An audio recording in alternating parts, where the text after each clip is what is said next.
Thanks. Today on the Surviving the Human Experience podcast, I'm excited to welcome Rachel Boyer to the show. Rachel is going to shed light on the anxiety loop and share ways to break the pattern that keep you stuck. Before we jump in, I'd like to share a little bit more about our guest. Rachel is a licensed mental health counselor and the founder of Insightful Solutions Therapy in Massachusetts. Rachel has spent the past 20 years working across outpatient, inpatient, and intensive treatment settings, specializing in mood and eating disorders with both adolescents and adults. Rachel is known for her calm, collaborative style and her ability to blend clinical precision with practical, real-world strategies. She draws from CBT and DBT to help clients build insight, experiment with new skills, and track what truly works. She holds degrees from Framingham State University, Simmons College, and Northeastern University, along with advanced training in mood disorders, anxiety, ADHD, and insomnia. Rachel is the author of the Mind Reboot Toolkit, a visually engaging workbook built from the worksheets she originally created for her clients. It's designed for both clinicians and clients and focuses on making therapeutic work accessible, actionable, and personalized. Whether she's helping someone challenge core beliefs, understand their patterns, or learn new coping skills, Rachel brings a grounded and empowering approach to her conversation. She believes that healing isn't one size fits all, and that insight paired with action can truly transform lives. So, welcome to the show, Rachel. Thank you so much for having me. I'm excited to be here. Yes, I am so excited we got you on. I know we had to figure out the schedules and we made it work. So, Yes, and we did. this is such an important topic. And when we connected, I began discussing the topic for this episode with you immediately. You had my full attention. The conversation about mental health, anxiety in particular, is one that continues to really be at the forefront. And it's got attention right now. So post-pandemic really impacted social interactions, whether it was in our teenagers, our adults, pretty much everybody. And for those that were in school during that time, there appears to be, a surge in cases of anxiety. So before we dive into all of that, though, and really get into the juicy parts of this conversation, I'd like for you to just take a moment to talk to our listeners, allow them to be a little more acquainted with you beyond what I just shared, and just talk about your journey. Yeah, great. So thank you again for having me. I'm so excited to be here Yes. to share tools, about anxiety. Obviously, everybody deals with anxiety. And Kristen, as you mentioned, it's so high. I mean, we live in so much uncertainty and there's so much going on in the world. So Mm-hmm. I'm hoping that everybody will be able to find something from today's discussion. But a little bit about me. So like most who are in the helping profession, I've always desired to help people. I mean, from a young age, 6, 7 years old, I would sit my cousins down and pretend to play school. And I would Oh, hand out work to them and assign homework and all I that love kind of that. stuff. So I from the start, I originally wanted to be an elementary education teacher. That's where I originally Mm, that was kind of my, as a child, that was my lifelong goal. uh-huh. Um, and then I got to high school and I had my first psychology class and I was like, wow, Mm, the brain is fascinating. yeah. So I went to college with a psych and elementary ed major and then ended Mhm, up with psych. So, fast forward through that, I've had my mhm, experience in different levels of care. And I did start my private practice 2 years ago, and it really was the best decision I could make, in mm, terms of building my own brand and yeah. doing things the way I wanted to do them in my own style. Mhm, And that's where I really took off with, my style is very action oriented. So I mhm, do, typical talk therapy, listening, reflecting, but I mhm, also like to be very active in my sessions. So this is where I use a lot mm, of tools with my clients. I like to educate them on things. I like them to have homework to take with them so that they can come back and, talk about the tools that they used, what worked, what didn't work. mm, So that is really my style is how I mhm, describe it anyways. When it comes to anxiety, this is another topic that's very familiar and close to me. mhm, Those that are close to me now are actually surprised to learn that I had severe anxiety, throughout Mm, childhood and through my adolescent years. I was very self-conscious. I wouldn't speak in school. I was afraid to raise my hands, wow. things like that. So I just continued to push through it. I signed Mm-hmm. up for sports teams. I did clubs. I did all these things that were really uncomfortable, but I did them.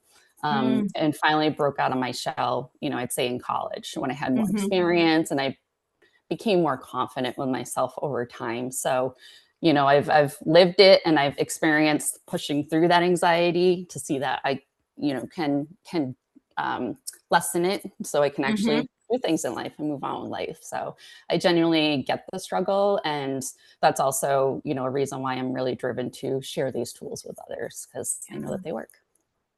Ooh, and the lived experience piece is so important, right? It's nice to learn about Mhm. things and say, okay, this should work. But when you can actually say, no, I've walked this path, I've experienced this. And I love the fact that you use a very collaborative approach. So it sounds based off of what you just said, you're getting that feedback from your client. So if something's not working, you adjust it. It's not, well, just Mhm. try harder, just go back and do it again, right? Because Right. you want to make sure people feel empowered and that they're Mhm. part of the process when it comes to their health, their mental health, all of it. It's so Yep. important. Yep. So let's talk about anxiety, right? Because we hear the word all the time and it's thrown around very loosely. People are like, oh, my anxiety is at all-time high. But then there is truly, a real clinical definition of anxiety. So can Mhm. you talk about from a clinical perspective, what is anxiety? Yeah, sure. So, to get the negative association out of the way, anxiety isn't always bad, right? We all experience anxiety, and anxiety is actually a normal thing. It's a good thing because our brain, our fascinating brain, has this system to protect us Mhm, from danger. It wants to alert us. So, that anxiety is important. And even though it might feel bad sometimes, that anxiety is also what motivates us mhm, sometimes. So, mhm, in a moderate amount, it can be very helpful for improvement, performance. You get butterflies in the stomach before a test or before an interview or performance. So, those are the things that are, anxiety is really good for and um, helping to push through. On the other side, it doesn't always feel so helpful, right? mhm, So sometimes our interpretation of anxiety can intensify or maintain those feelings. And that's mhm, where we can really get stuck in that anxiety loop, which is where mhm. it starts to become a problem. And we'll talk about that a bit today as well. But it's, how we see the anxiety. If we become fearful of that anxiety, it's going to get worse. If we run Mhm, away from things that make us anxious, it's going to get worse. mhm, So, we'll talk more about that. But uh, speaking about the world today and how anxiety is so high, it's 18% on average adults any given year wow. have anxiety conditions, Mm, and 30% have them at some point over their lifetime. So it is mm, one of the most common mental health conditions. mhm. And it's actually increased by 50% over the past decade. So we can see like Wow. the huge jump there. Yeah. And the sad thing though is it's the most treatable, and only quarter of the amount of people who have these conditions actually get Mhm. help for them. So Mm. it's very treatable, and I recommend anybody who's struggling with it get get some help from therapy, and you can learn some great tools to get through it. Sure.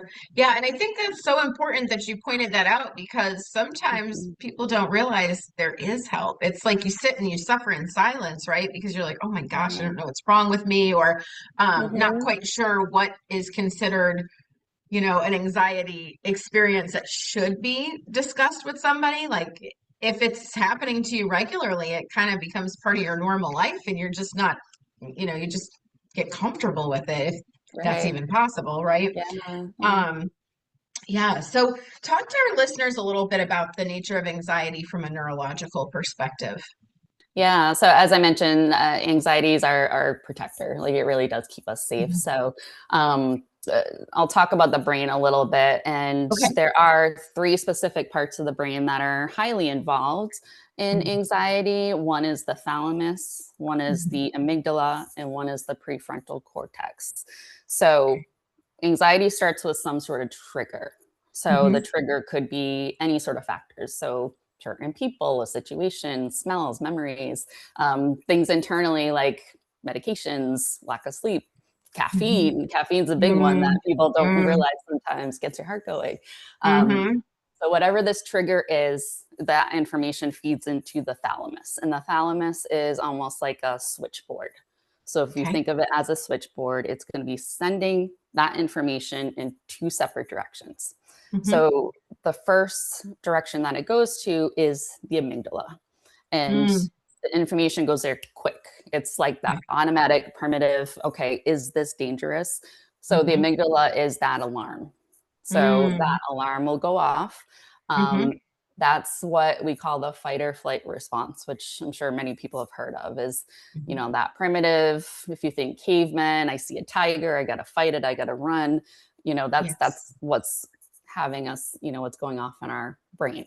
Mhm. Um, at the same time, that information is also going to the prefrontal cortex, Mhm. which is more of the rational thought. Okay. So the prefrontal cortex is the one to tell your amygdala, nope, we're safe right now. Calm Mm, down, chill out, we're good.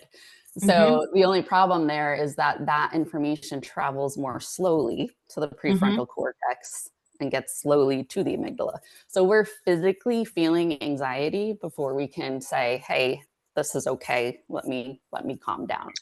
And Okay. that's where we can get caught up in that loop a bit. Um, Mhm.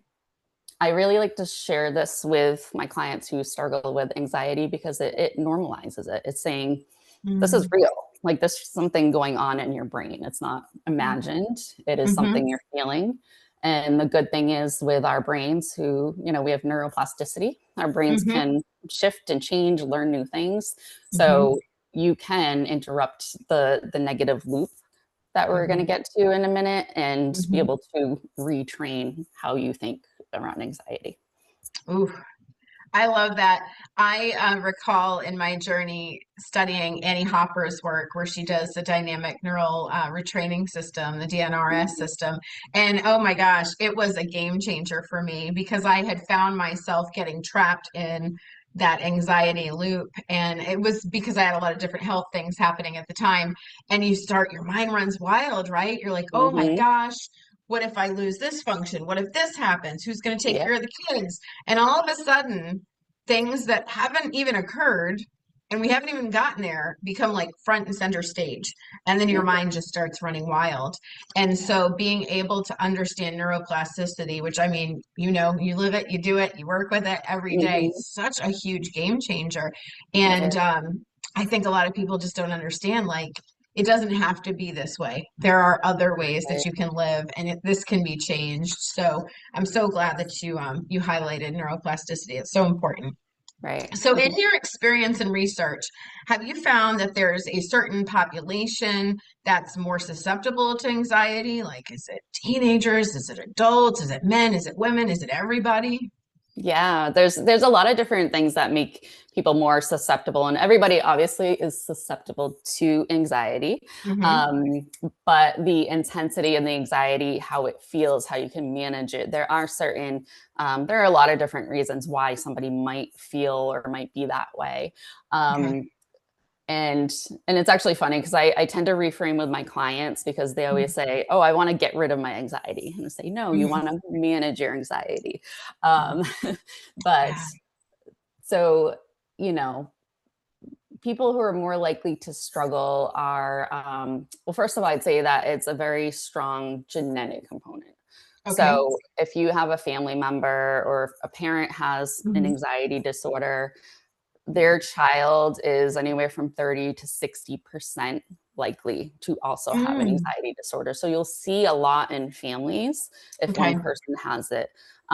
In addition to that, if you think nature versus nurture, we have the genetics, but you also have Mm-hmm. the environment that that child's Mm-hmm. growing up in. Mm-hmm. So, you know, if you're growing up in an environment that's has anxiety in it. So maybe somebody's very controlling because they're scared of something happening, or if you're Mm-hmm. witnessing that, you're going to be likely to pick up some of those as well. So that can play a role too. Um, past experiences, Okay. definitely. You know, if you've had any sort of trauma, abuse, neglect, anything Mm-hmm. that's been a really unsafe environment, Mm-hmm. your amygdala is already like turned on, turned up, Mm. and just Okay. hypervigilant, aware of your surroundings. So you're going to be probably a bit more heightened in that Mm-hmm. regards and have a harder time managing the anxiety. So that plays a role too. Mm. Um, the going back to like the neurology and biology Yeah. differences is that there's been studies that were done that found that people with anxiety disorders actually Mm-hmm. have a larger amygdala than Interesting. those without.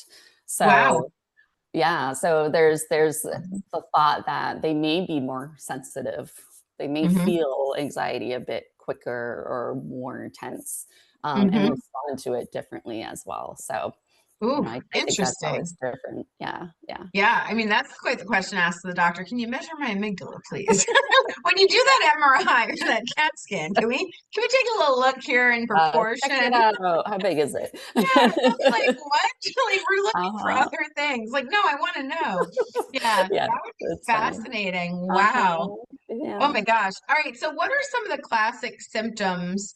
And are there some that are less common symptoms that show up when it comes to looking for anxiety that's, beyond the norm? Yeah. If norm is even possible to say, right? I I mean, know, what's right? normal? But you know what I Not mean. yeah, yeah, I know exactly what you mean. There are some symptoms I'd say that might be less recognized by people. We can talk about those, and then Okay. some that maybe happen less likely unless you have very severe anxiety. So if you have severe anxiety, you're struggling with it, you could go to the point of maybe you dissociate. It's kind of like an out of body experience, detached from Hmm. your body because it's just so intense. Okay. Sometimes people will develop like paranoia, being very Mm. worried about things, and then panic attacks too. So Hmm. panic attacks can be, feels like you're dying when you're having them. They're just so intense, and Hmm. it's because your body's so overwhelmed. So those are the ones that are typically more on the extreme side. Hmm. Um, the common ones, I'm sure we're all familiar with, like a racing heart, sweating, Hmm. shaking, high blood pressure. Our pupils get dilated, and again, that's all like the fight or flight, like ready to run or ready Hmm. to fight. Hmm. Um, Digestion as well is another one. So our bodies tend to try to reserve energy. So our digestion Yes. system, thank you, will Hmm. actually slow down because it's reserving energy. So that's where people Oh. sometimes might get nauseous or, have GI issues or Mm. bowel issues, things like that. Hmm. Um, the other one is tension. So Okay. we can carry a lot of tension in our necks and our jaws, your headache. Hmm. I like to tell people, if you're anxious, sit and do a check in with your body. Like, where do you feel the tension? Because sometimes we Hmm. don't realize it. Hmm. Grinding teeth at night, that tends to be another Ooh, one big yes. too. Yeah. And then mentally, mental fog, feeling tired, Hmm. irritability is another one. If you're feeling on edge, all of that can be anxiety related too. Mm. Well, you just described a whole lot of things, and I was like, check, check, check. And it's interesting because as you're listing these, I'm thinking from my hat of being a health coach, how many similar symptoms and conditions can be mapped to other things, right? And that makes sense why somebody might overlook anxiety Mhm, as a root cause of something because again the GI issues. Well, it could be linked to an autoimmune condition or mhm. the pupils dilating, the way light is coming in and how your eyes are seeing it. There's so many things that could be confused or mimic other conditions that it may get overlooked and undiagnosed for, quite some time. Right. Yeah, there's so much overlap. And there's Mm-hmm. also an intersect too. I mean, a lot of times anxiety can cause health issues, and the health issues Mm-hmm. can, increase anxiety. So it's the whole Sure. whole mind body approach Mm-hmm. here. Mhm. That's what I was going to say. It's a very great example of how everything is connected, and treating things in isolation doesn't usually work because when you peel back that onion and dig a little deeper, it's like, wait a minute, there's some other things going on here. Right. And even like, you started to talk about earlier, caffeine. I cannot tell you how many times I have seen people just drinking coffee cup after coffee cup all day long. And then they're like, oh my gosh, my heart is racing. I don't understand why I feel like I'm like, ah. Mhm. And I'm like, perhaps the caffeine. Yes, Lay off yes. the caffeine a little bit, cut it in half, do something. Yeah. Uh-huh. Whew. All right. So, what is the tipping point then when anxiety shifts from being a typical response where you'd expect the body to respond in that way to now it's a growing concern? Mhm. Yeah, and this is where we kind of get into that what's clinical anxiety and Mm-hmm. what is an issue. First of all, I'd like to say, if anxiety is interrupting your life at all and you're not living the best quality of life, I'd say try to get some help. It's there's nothing wrong with that. Mm-hmm. But it can be hard to tell like when anxiety crosses that line, that tipping point. So I like to look at two specific categories. So first of all, we're looking at how's it impacting your life. So Mm-hmm. is there an impact on your relationships or your socialization, your performance, if you're in Mm-hmm. school or work, physical health? Are you Mm-hmm. using substances to numb out and cope? Mm-hmm. And is it getting in the way of enjoying life? That's really like one, your life realm. And Mm-hmm. then time frame, the anxiety diagnoses do differ. Um, I'd say personally, if it's been like, because people do go through really tough times, but if Mm-hmm. you're seeing it over a period of like few weeks and it's not Mm-hmm. getting better for you, Mm-hmm. then it's probably time to, reach out to see what can be done for it. Mm.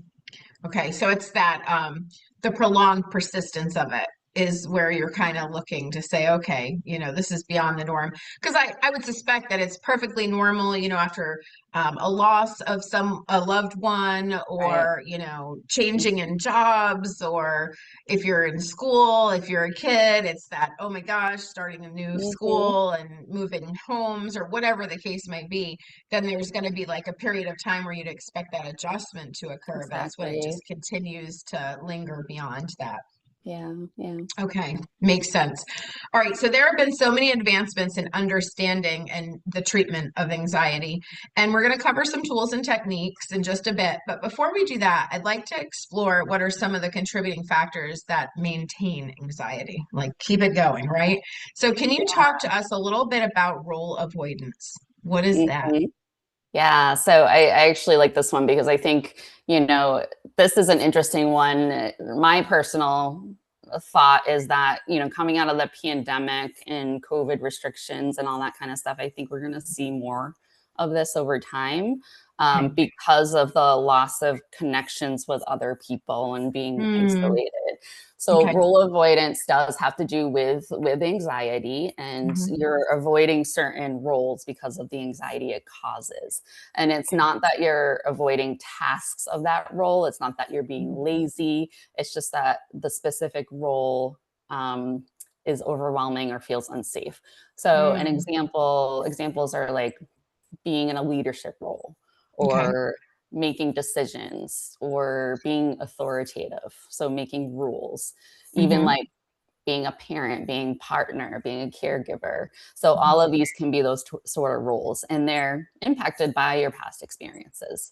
So Mm. it can be like your early childhood. Mhm. If you were criticized or judged, that Mm. is really going to play into, feeling worried about being in like a leadership role that puts you out Mm. there and makes you vulnerable to that criticism. Mhm. So perfectionists, like sometimes there are, and I say this because I'm a perfectionist. Yeah, I was gonna say you got me there too. I'm like, oh, she's going there. Oh, put the spotlight on us. um, Yeah. but sometimes perfectionists might avoid like a leadership role because they're afraid of not being able to fill it perfectly, or Mm. don't want to try something new because they don't feel like they're going to excel at it, so they might Mhm. not step into that role. Okay. um, parenting or being a partner, if you grew up feeling like you're not good enough, you might Mm. be worried about being somebody who, is going to develop a relationship with somebody else. So, yeah, so it's very interesting, and I'm interested to see, how things go over the years with the Yeah. impact that there's been. Absolutely. Yeah, it's going to be very fascinating because I'm even seeing my kids are, early 20s and Mhm. just watching the interactions and the different dynamics now in relationships. Yeah. When I was growing up, everybody was like, "Oh, do you have a boyfriend? Do you have a girlfriend?" It was like such a big thing, right? Like you were Hmm. supposed to be coupled up with somebody. And what I'm seeing now is the kids are like, "I'm good. Like, I'll be single." I mean, even the conversations about wanting to have children and get married, that's the last thing on their minds. And I'm like so shocked. Not that that's a bad thing. I think it's Hmm. healthy that they develop, who they are and what they want in life. But to look at previous generations and to just see Right. how relationships evolved and how it was usually in those earlier years. And Hmm. now people are saying, no, thank you. And you're seeing that shift from individuals choosing to have children later in life versus the earlier. And Hmm. it's going to be Yeah. interesting to see what the world looks like in, 10, 20, Yeah, 30 years from now, for sure. it will be. Okay, Hmm. so let's jump into today's topic, right? A little deeper. We're going through a lot of, we've got Yes. to set the groundwork here, but Hmm. let's talk about anxiety loop. What is it? Yes. So the big Yeah. question. So, Mm-hmm. as mentioned with the neurology around anxiety, anxiety starts with a trigger. The trigger is sent to the thalamus to the amygdala, sets off the alarm, and then the prefrontal cortex is supposed to step in and let the amygdala know it's safe. Okay. Um, and as I mentioned, the prefrontal cortex is a bit slower getting that information over. Mm-hmm. So we feel the anxiety first, right? It might Mm-hmm. feel intense. Mm-hmm. And what happens with the anxiety loop is that instead of sitting with that anxiety and waiting or trying to redirect it to say you're safe, you might immediately try to avoid the anxiety because it feels so uncomfortable. Mm-hmm. So, if it's social anxiety and I go out and there's tons of people around and I'm feeling anxious, I'm just going to get out of there because I don't want to be there. So it's Right. like an escape. But at the same time, even though we feel better in the moment, that's just reinforcing that anxiety. It's telling the brain, yep, this was unsafe, but I got away. Okay. So next time you're faced with that trigger, you're going to continue that loop of anxiety. And it may Mm-hmm. even get more intense over time. So that's where we get caught in these loops. Um, there are a couple other things that are interesting that can be, keep the loop going. Mm-hmm. And it's other they're called safety behaviors, but Okay. um, have you ever written an email and then rewrote it and rewrote it and rewrote it Probably before every sending day. it? Probably every day. Sometimes I'll have other people read it, like, so how does the tone sound? Uh-huh. A lot of people do that, but that's an example This, of yeah, this is what I really want to say, but yeah, I'm yeah. gonna reframe this. Uh-huh. Yeah, but that's an example of one of those behaviors that, it's causing us anxiety. So let me step back and Mhm. like, you know, Mm, deal with yes. it in a way that I can. Uh-huh. Sometimes people say that they like to control things, so maybe they clean the house a Mm. lot because they're anxious.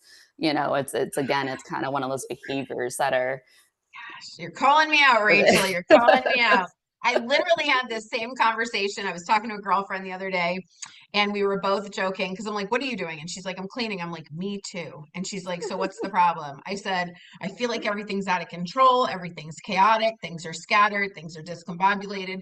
But if my space is clean and in order, I feel like my brain is clean and in order." So I am there Mhm. with you on that one. Woo, yes, that one's very familiar. Yes, yes. A lot of familiar Mhm. things that we do, but yeah, because in a way we're avoiding that actual Mhm. anxiety by Yeah. replacing it or doing safety behaviors. Yes. Oh, I like that. I'm just now going to be able to say I am engaging in a safety behavior. There you People are go. going to be like, "What are you talking about?" Be like, "Go listen to the episode with Rachel. You'll understand. Right. There is a term for this. It's not called cleaning, okay?" Oh man, wow. Uh, All right, so let's jump into coping distraction tools. What are mhm. they? Can you share some examples of those tools and what that looks like? Yeah, so I actually, so coping tools itself, what I'd like to clarify is that, these things that we're taught that are coping skills, so Mhm. cleaning or, listening to music or doom scrolling or, doing Mhm. these things that are distracting, like we just talked about, they're not always good. They're not always going to take away Mhm. the anxiety. Those are those type of things that are they're good in the moment. So Mhm. if somebody's having very intense anxiety or it's interrupting your day, there's nothing wrong with let me step outside, get some fresh air, do whatever it is to try to, calm down. But the point is that these sort of things aren't going to alleviate the anxiety in the long run. Mm. So they're more Okay. of short term. So, the, trying to check out with TV or humor is a big one. Like sometimes use a lot of humor just to Mhm. deflect things rather than Mhm. kind of sitting with it. And Yeah. journaling to the point where you're over analyzing stuff. Mm. There's sometimes a fine line with things like that. So, that's just wanted to put that out there. There's nothing wrong with Mhm. them, but some of the Sure. tools we're going to talk about today are ways that you can target the anxiety a bit more direct. Okay, makes sense. All right, so let's jump into the techniques. We're going to cover 4 techniques that you share with your clients in clinical settings. You address them in your toolkit: Mhm. cognitive restructuring, decreasing rumination, exposure, and grounding and mindfulness. So that our listeners can understand each one, I'd like to have you walk through each of those techniques and just kind of set the groundwork for us. Sure. So cognitive restructuring is actually one of my favorite techniques. Okay. It's a core technique of CBT, which is cognitive behavioral therapy, and CBT is something that I find very concrete, tangible. You can grasp onto, and it works very quickly for people, like within weeks. Somebody Okay. comes in with anxiety, uses this, their anxiety starts to decrease a bit. So Mm-hmm. what CBT is based on is that our thoughts, feelings, and behaviors are all connected. So Okay. if one of those shifts, the other one shifts as well. So Mm. it's a practice of, first of all, if I feel anxious, what am I thinking? Because it's not always obvious what we're thinking. We have these Mm-hmm. automatic thoughts that come up we don't even realize, Right. which are all based on our experiences in life as well. So we have a lot Mm-hmm. of stuff, filter that we have. So Sure. what is that thought that you're having? And then we're going to take that thought, and what we're going to do is we're going to get evidence for and evidence against that thought. So Okay. what we want to do is look for facts. So Mm. how real is this? How real is it not? Then once we get our facts, we're going to create a new thought that's based Okay. upon those facts. And that thought, because it changes, is going to Mm-hmm. help the feeling change and the way you're reacting change. So it's like a Mm. domino effect there. Okay. Um, and I do have an example if that's Yes. helpful to Let's walk do through. it. Okay. Yeah. So I always use a very simplified example of somebody who's afraid of a dog. Okay. And so that person might be walking in the park and sees a dog, says, "Oh no, dogs bite."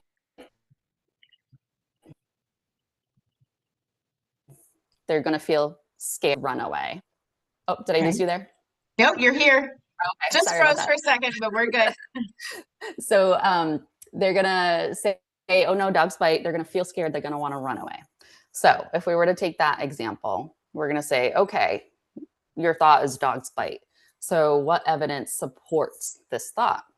So this person might say, okay, yes, dogs bite. Mm-hmm. And I've been bitten before. Those are Okay. facts. So what evidence contradicts this thought? Mm-hmm. So there's only a 1% chance of being bitten by a dog. The Mm-hmm. dog appears happy. They're wagging their tail, they're playing with their owner. And I Mm-hmm. don't know if this dog has bitten anyone. Okay. So you're taking those. And then from that, you restructure, you take your evidence and you create a new thought. So Mm-hmm. now the person, if they were to restructure and say, given that there is only a 1% chance that I could get bit and this dog looks happy, it's very Mm-hmm. unlikely that I would get bit. That is going to Mm. produce a different feeling So Sure. they might feel less anxious and a Mm-hmm. different behavior. So maybe they're going to walk by the dog instead of run. So very oversimplified, but that's the concept of it. Yeah. Whew.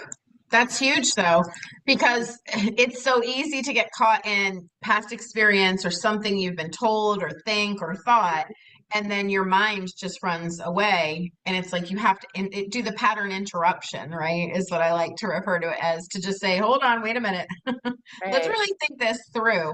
Yeah. Yeah. Yeah, exactly. Oh my gosh. All right. So we've covered the cognitive restructuring. Talk Mhm. about the decreased rumination. Yeah, so rumination is a very common one. Hmm. It's and rumination, I always say, is different from reflection, right? So Okay. if we're thinking about things and we're reflecting, we might think of something that happened and Hmm. be like, okay, what can I learn from this? What can I do next?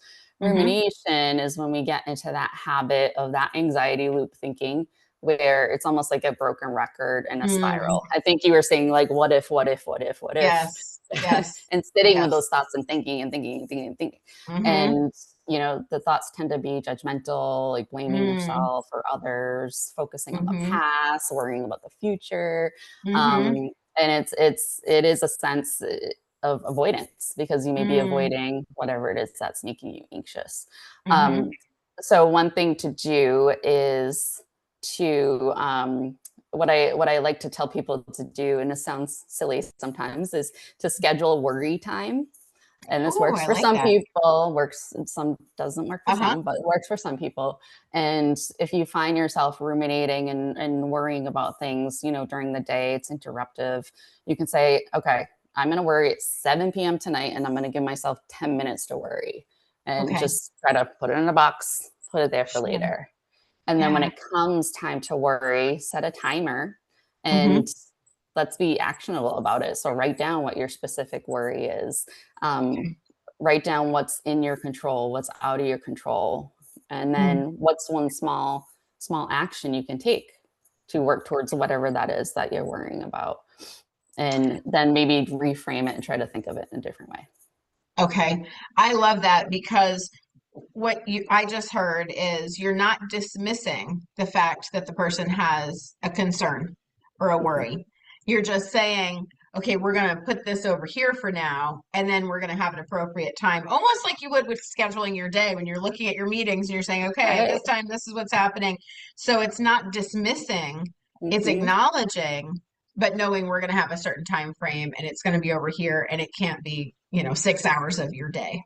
Yeah. Exactly. Yep. Hmm. Wow. Ooh, I like that idea. That's fantastic. All right, talk to us about exposure.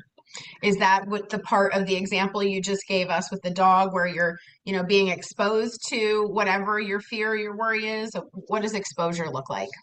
That could be a part of exposure. It's a little Okay. different, but what Okay. exposure looks like is, it's addressing that biggest like maintainer of anxiety is that avoidance, right? So this is teaching again, we don't want to avoid. So Mm, what we're actually doing is we're going to expose ourselves to the things that make us anxious okay. because it teaches our amygdala that this situation is safe and it's okay and you can handle it. And Hmm. again, neuroplasticity or creating like neural pathways and all that kind of stuff. Hmm. So practicing this can work in that way. When you go into exposure, you're not diving into the deep end of the pool. You're starting really at the low end. So what I Okay. mean by that is, say somebody was anxious about making phone calls. Hmm. So we would take whatever the situation is and break it down in steps. Okay. So steps on level of intensity. So we might look at like, okay, if you were to think about making the phone call, how anxious does that make you? If you Mm, were to write the phone number down, how anxious is that going to make you and rate mhm. them? And then we would Okay. start with the least anxiety provoking situation. And we Hmm. would have that person do that Okay. until their anxiety started to decrease there. Mm, love So it. might have you write down the number till it Yeah. feels less anxious and then hold the phone until it starts to feel less anxious and then Hmm. call the place at night when they're closed, and Mm-hmm. then leave a voicemail. So you're going through the steps to help your body to Mm-hmm. gradually get used to whatever the anxiety provoking thing is. Oh, how neat. I love it. All right, grounding and mindfulness. I'm a total fan of this one. Let's go. Talk to us about it. Yeah. So grounding and mindfulness. I don't look at these as just one of those coping distraction tools. Uh-huh. It's you're really, helping to interrupt behaviors and thoughts that intensify that anxiety. Mm-hmm. So it's really about bringing us to the current moment, the space that we're in. We're focusing on the here and now. So Okay. if you're anxious, one of the things that you can do is, I'm going to ground myself. I have all Mm-hmm. these thoughts right now. I'm not going to judge myself for having thoughts. They're just Mm-hmm. there, but I'm not Mm-hmm. going to attach to them either. And I'm Okay. going to sit here and I'm going to use my senses. I'm going to feel my body sitting on the chair. I'm going Okay. to feel my feet pressed on the floor. I'm going Mm-hmm. to, notice the little sounds around me. And I'm going to really be in the present time and, you know, being able to focus there. It's a lot of sensory stuff. So Mm-hmm. sometimes people like to hold like a smooth rock and Okay. just rub it, or, because that can be grounding, bringing you back to Mm-hmm. that place.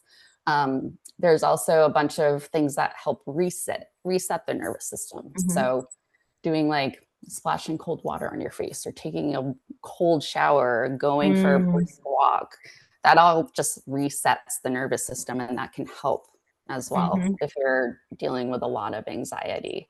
um, so it's a really great tool, especially if people have a hard time identifying emotions, because Mm-hmm. it teaches Mm-hmm. you to slow down, think, what Sure. am I feeling?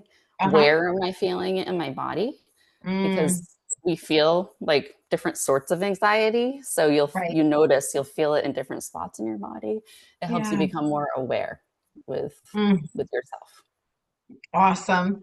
All right, let's talk about the book because I know we're getting short on time. We could talk about this Yeah. topic for multiple episodes, but I want Mhm. to talk about the Mind Reboot Toolkit, Transform Your Thoughts to Change Your Life. Your holistic approach to mental health led you to create this toolkit, and your book is helping so many, and I want you to share it with our listeners. So can you talk to us about what sparked you to write the book? Like what Mhm. brought you there? Yeah. Yeah. So this is my work in the past couple of years since I started my Okay. own practice. As I said, I'm very active with my clients. So Mm-hmm. I would always, when a new issue or a new topic or something would come up, I would start creating worksheets for it so that I could Mm-hmm. use those with my clients. And I'm also a very visual person. So, and I do telehealth, so I'm virtually working with people. Mm-hmm. So it was so nice to be able to create these worksheets, share them with my clients in session, and then be able to Mm-hmm. send them to them so they could take them back with them. That's Mm-hmm. homework that they're doing, and then bring it back, so that we can work on that together. So it just got to a point where it's like they would just be great to have a book where you could just pull stuff that you wanted and be able to use it for people. And why does this not exist currently that I know of anyway? Uh-huh. For all different stuff like we talked about today, the CBT, DBT, and my clients have always really appreciated and have had such good like feedback on the Mhm. worksheets themselves, and then I've seen so much progress using them Mm. also. So it's really great that I put them into Ooh, I love the a book. colors It's too. very Yes. colorful because I'm a Oh, I colorful love it. person. Uh-huh. Um, and yeah, so that's how it was born, and I'm very excited about it, and I'm looking forward to eventually doing new series. So I could do specific Ooh. anxiety or depression or eating disorders, and different things that I work with. I was hoping you were going to say that. I was going to say I can see where this can go into several different directions. Mhm. So who is this book for? Like who could benefit from your toolkit? Who should be ordering it? Yeah, the nice thing is I feel like it is something that anybody could benefit from. Okay. It definitely, if you're dealing with anxiety, depression, things like that. Also, just if you're dealing with general stress or, want to improve your outlook on things in life. Mm. Okay. Um, it's built in a way where it can be used on your own. So it is step by step, clear directions in there. It Mm-hmm. also could be a nice tool to use with a therapist, either Okay. in or outside a session. Okay. And even for a therapist who might want to use it for tools, for their clients as well. So I Mm-hmm. think I think anybody can get something from it. Oh, awesome. All right. So, as we come to a close with this episode, I'd like you to take a moment to just share with our listeners some practical activities. You've shared some throughout, but just kind of recap for us. What are some of those practical activities that they can incorporate if they begin to experience anxiety? Yeah, so I did mention a bunch of them today. So we talked Mm-hmm. about, to recap on those, we talked Mm-hmm. about developing worry time. So schedule a time that is works for you to be able to worry. Mm-hmm. Um, in terms of CBT, remember if you're thinking something that it's producing an emotion that doesn't feel good, think Mm-hmm. about what you're thinking and ask yourself, okay, what are the facts here? What can I look at as factual? What's in my control? That's a big one. What's in my control? What's not in my control? Mm-hmm. Because sometimes we'll think about things that we have no control over Right. Absolutely. and spend our time and energy on those. Um, the mindfulness activities, there's so much on the internet, YouTube, anywhere on mindfulness, meditation. You can Mm-hmm. always pull something like that up. There's something called progressive muscle relaxation, which is really Mm-hmm. cool. Going through different parts of your body and tensing them Yes. up and releasing them. So there's so many different tools out there that you can use, but those are some of my favorites. Awesome. Well, thank you. So, if you could share one message with our listeners about the anxiety loop and how to break the patterns that keep you stuck, what would it be? So the loop itself isn't a failure. We're all Okay. susceptible to falling into that. And the good thing is it's a pattern, and patterns can Hmm. always be broken or changed. So it is easy to get stuck in the loop. We talked a lot today about avoidance. So that avoidance Hmm. is going to keep you stuck in the loop. So any small step you can take towards either challenging your thoughts or approaching or facing your fears is Hmm. going to help to rewire your brain, literally rewire it so that, eventually it'll automatically do those different patterns. And it's Hmm. hard at first, but the more and more you do it, the easier it'll get and the more natural it becomes. Mm. You gave us all hope, and that's what we needed. We needed the hope, the inspiration, the empowerment, all of it. Yes. Well, Rachel, please share with our listeners how they can get in touch with you if they'd like to connect, to work with you, or how they could get a copy of your book, or both. Sure. Yeah. Yeah. So everything can be found on my website. So my contact information, I have a contact form, I have the book information, and that is Okay. Okay. www.insightfulsolutionsTherapy.org. Hmm. And then in addition to that, my book, the Mind Reboot Toolkit, you can find information on my website, or it's on Amazon, it's on Barnes and Noble, so you can find it online as well. Wonderful. Well, thank you so much for Thank sharing your time with us you. today and talking about this really, really important topic. I know this episode is going to help so many. Um, and so, for our listeners, thank you so much for taking time to listen to this episode of the Surviving the Human Experience podcast. And until next time, be well and stay blessed.